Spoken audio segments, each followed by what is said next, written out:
All right, let's take a look at Section 3. Here's the focus question.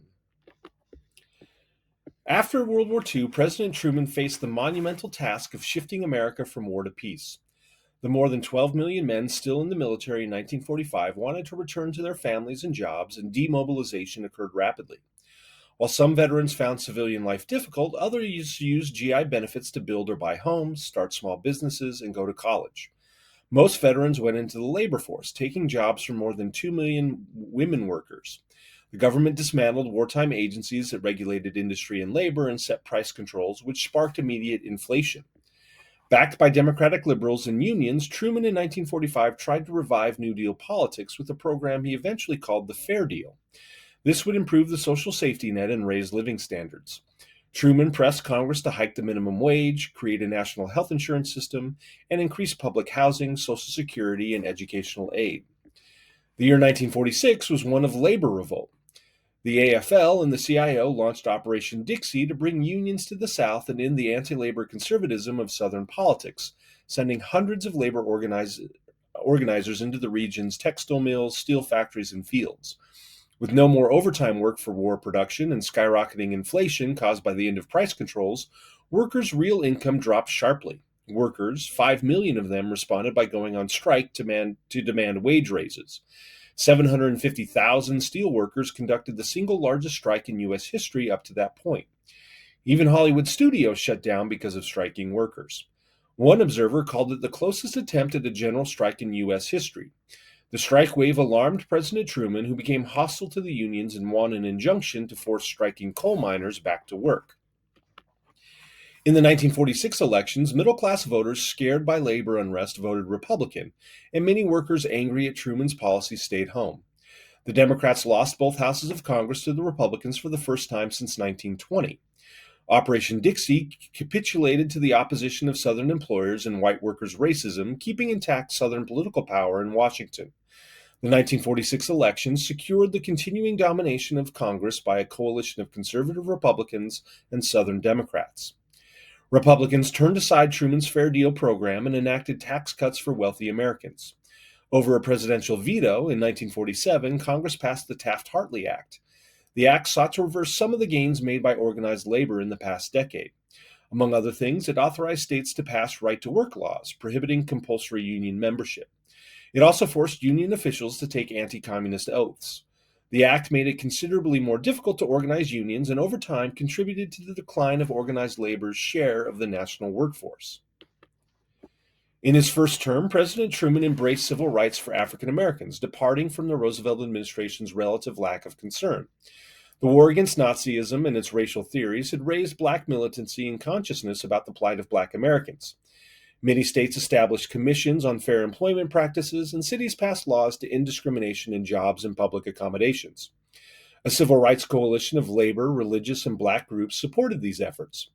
By 1952, the NAACP had raised the number of black voters in the South to 20%, and in that year, no lynchings took place as many law enforcement agencies started to crack down on the practice.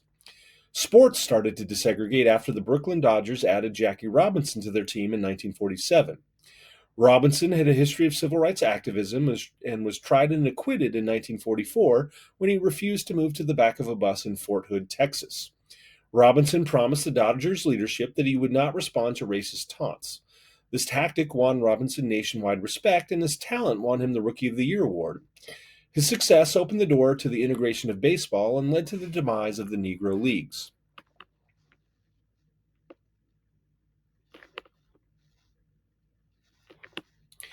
In 1947, a commission on civil rights appointed by Truman issued a report called To Secure These Rights, calling on the federal government to end segregation and guarantee equal treatment in housing, employment, education, and criminal justice. The Truman administration, calling the report an American Charter of Human Freedom, hoped to deflect Cold War criticisms that American racial relations violated democratic ideals and human rights. Truman soon presented to Congress a comprehensive civil rights program, asking for a federal civil rights commission, anti-lynching and anti-poll tax laws, and laws for equal access in jobs and education, but Congress rejected it. But in the summer of 1948, Truman desegregated the military, which became the first large integrated institution in American history. Truman went on to help construct the most progressive Democratic platform in history for the 1948 elections, which included a robust civil rights plank. Pardon me. When liberals at the 1948 Democratic Convention passed the civil rights plank, many Southern delegates walked out. These so-called Dixiecrats soon formed the state's rights Democratic Party and nominated for President Strom Thurmond, the governor of South Carolina.